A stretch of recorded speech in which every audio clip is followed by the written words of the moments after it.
दिल्ली के अखबारों को आप देखेंगे तो दिल्ली के तमाम हिंदी, अंग्रेजी, उर्दू के अखबार दहशत से भरे हुए हैं। इतने वर्षों में दिल्ली में ऐसी दहशत और गुंडागर्दी का माहौल कभी नहीं देखा गया। दिल्ली देश की राजधानी रही, सबसे महफूज शहरों के अंदर दिल्ली का नाम लिया गया।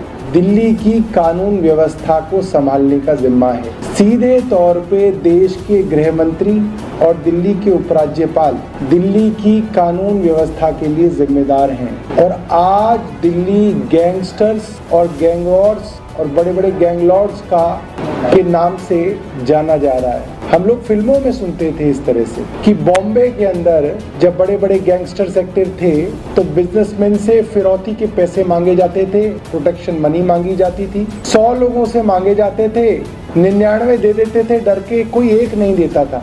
और जो एक नहीं देता था उसके यहाँ गोलियां चलाई जाती थी ताकि उसको डरा के उससे पैसे लिए जाएं।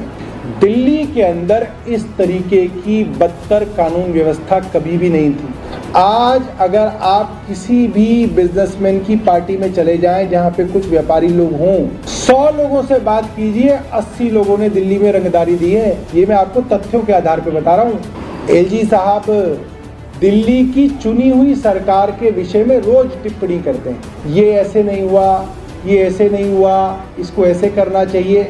दिल्ली की चुनी हुई सरकार के जहाँ काम होंगे और जो काम एलजी का है, लॉ एंड ऑर्डर देखना, पुलिस व्यवस्था देखना, उसकी हालत आज दिल्ली की सबसे बदतर हो गई है। उसके अंदर एलजी साहब को कोई इंटरेस्ट नहीं। 209 थाने हैं दिल्ली के अंदर, जाना चाहिए एलजी साहब को रोज एक थाने पे, क्यों नहीं जा रहे हैं? आज दिल्ली के अंदर जिस तरीके का दहशत का माहौल है, मैं पूरी जिम्मेदारी से कह सकता हूँ ऐसा दहशत का माहौल दिल्ली में कभी भी नहीं।